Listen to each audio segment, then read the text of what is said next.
Praise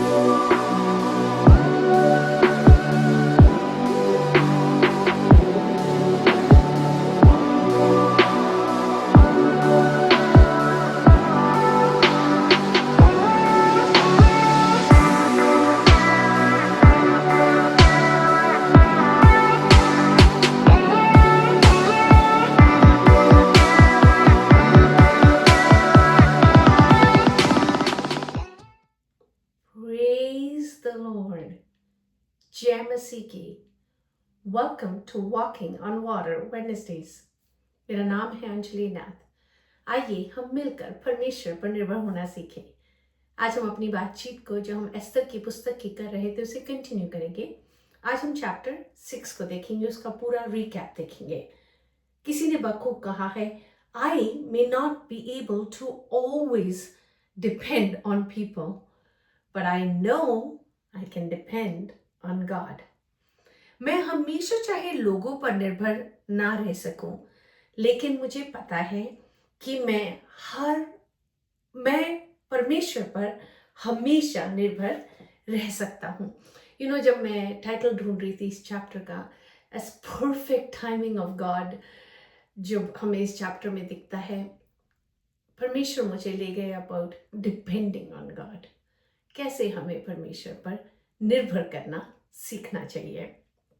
हम इस पूरे चैप्टर को रिकैप में देखेंगे, पर इससे पहले हम देखें, आप कोई ऐसी सिचुएशन के विषय सोचें जहां जितने लोग रूम में थे उन सबके मुंह खुले के खुले रह जाते हैं।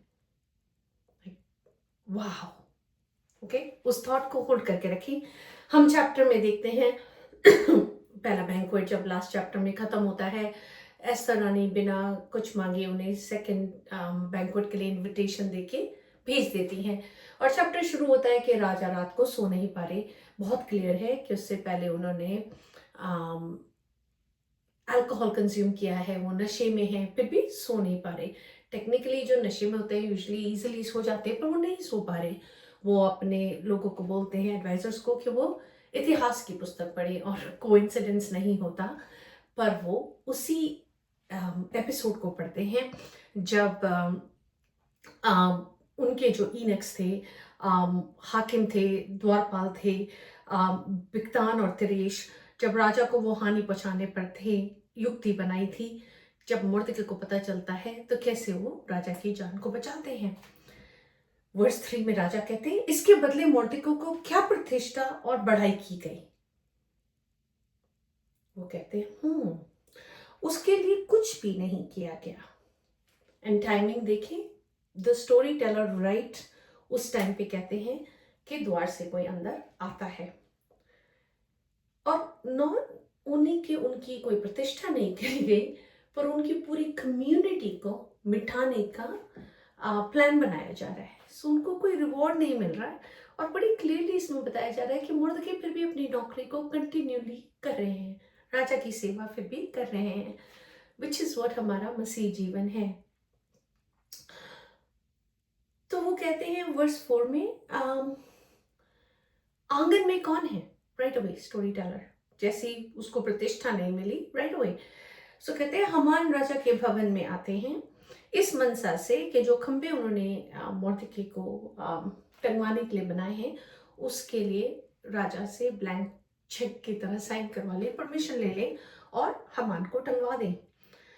सो वो उनसे एक सवाल पूछते हैं, जैसे वो घुसते हैं, क्योंकि ऑलरेडी राजा उसके विषय में सोच रहे हैं, तो वो तो जस्ट ऐसे ही बोल देते हैं घमंडिया हमान के सामने कि जिसकी प्रतिष्ठा राजा करना चाहे उसके लिए वो क्या करे।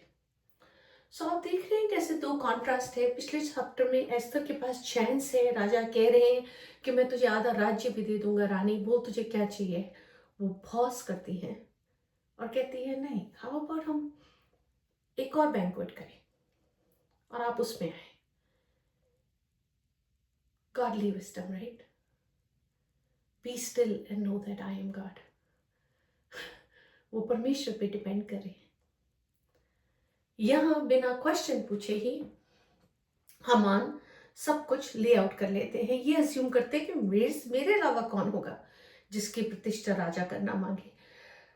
तो वो बिना पूछे ही उनसे कहते हैं उसके लिए राजकीय वस्त्र लाए जाएं, और उसको जो राजा पहनता है, और एक घोड़ा भी जिस पर राजा सवार होता है, सिर पर राजकीय मुकुट पहनाया जाए, सवारी नगर के चौक में कराई जाए, प्रचार किया जाए, जिसकी प्रतिष्ठा राजा करना चाहता है उसके साथ ऐसा ही किया जाए। आप देख रहे हैं कैसे वो कह रहे हैं, जो कपड़े राजा पहनता है, जिस घोड़े पे राजा सवार होता है। सो वो अपने आप को कमांडर इन चीफ की तरह, जैसे प्रेसिडेंट ऑफ यूनाइटेड स्टेट्स होते थे, यह है उसकी तरह अपने आप को पोर्ट्रे करने मांग रहे हैं। यहाँ घमंड से भरा हुआ हमान है। एंड लुक, परमेश्वर घमंडियों के साथ कैसा व्यवहार करता है। वो कहते हैं, मोस्ट इंपॉर्टेंट वर्स 10, राजा ने हमान से कहा, फुर्ती करके अपने कहने के अनुसार उस वस्त्र, उस घोड़े को लेकर उस यहूदी मर्दके से जो राजभवन के फाटक में बैठा करता है वैसा ही कर, जैसा तूने कहा है। उसमें से कुछ भी कमी होने ना पाए। Can you imagine?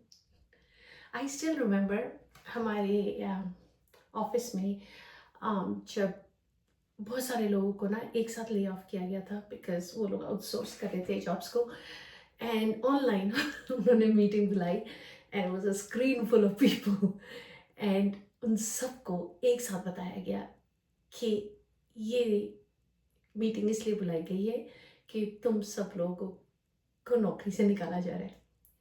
You could see the fear उन सब लोगों में, द अनसर्टेनिटी, सब कुछ दिख रहा था। So I don't know why, but I was reminded of this time. Contrast में है कि यहाँ हमान ऑफ कोर्स अच्छा इंसान नहीं है।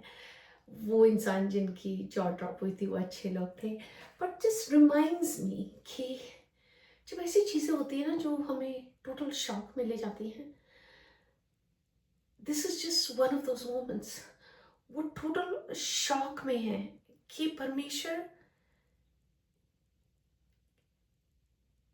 इनका खुदा ये भी करता है, and it's a beautiful way कि जिस हिसाब से परमेश्वर उसके विरोधी को उसी के सर पे ताज पहना रहे हैं और उसी की प्रतिष्ठा करवा रहे हैं।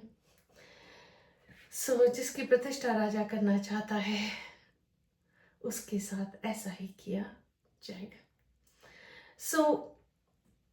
अगर हम अपनी प्रेजेंट रियलिटीज देखें, राइट,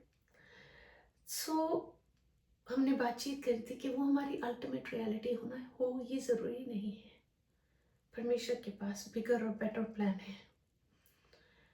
ये हमान के शायद जिंदगी का सबसे लंबा दिन होगा, क्योंकि आप देख रहे हैं कैसे दो नॉन क्रिश्चियंस या पेगन लोग जो वर्शिप करते हैं दूसरे आइडल्स की, उनको परमेश्वर यूज कर रहे हैं। ना ही राजा यहूदी है, ना ही हमान यहूदी है,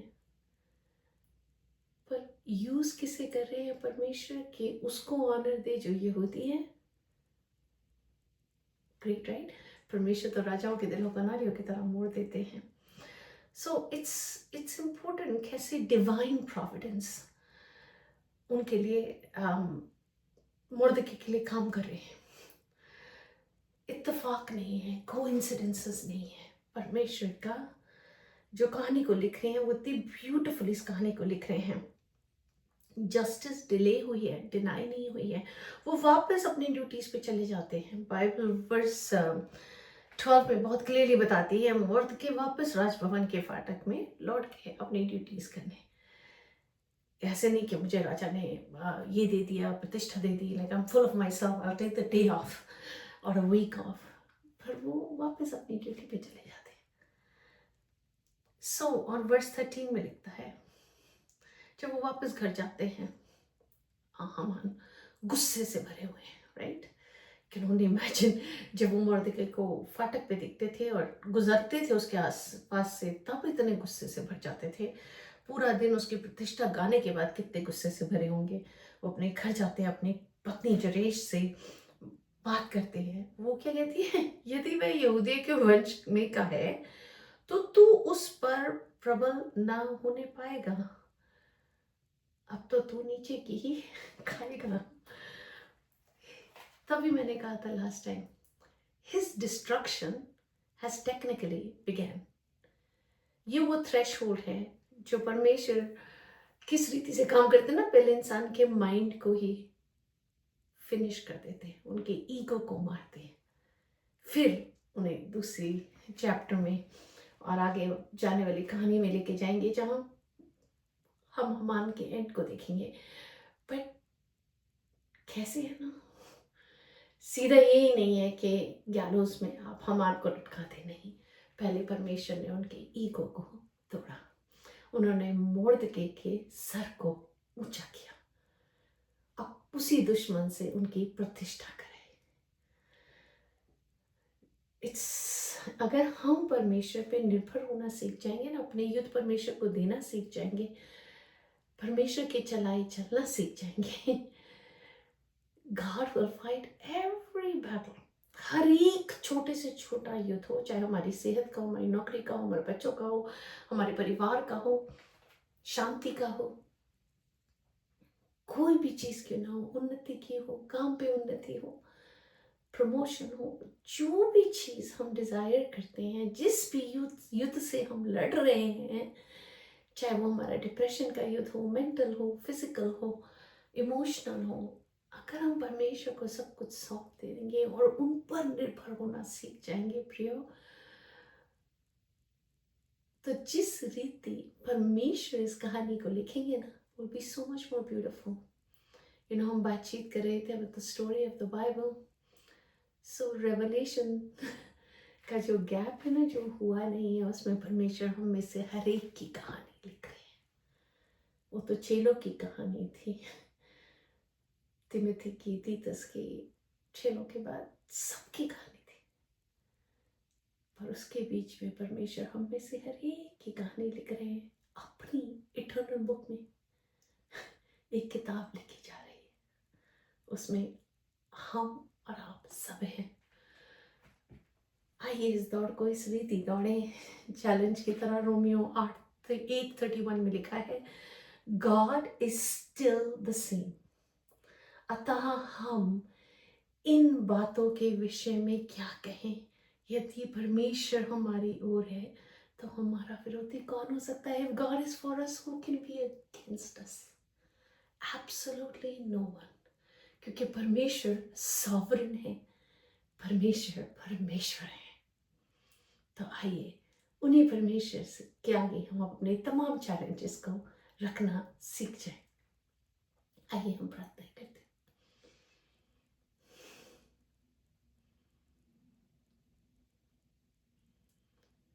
You are a good Father। That's just who you are। And we're loved by you। That's just who we are।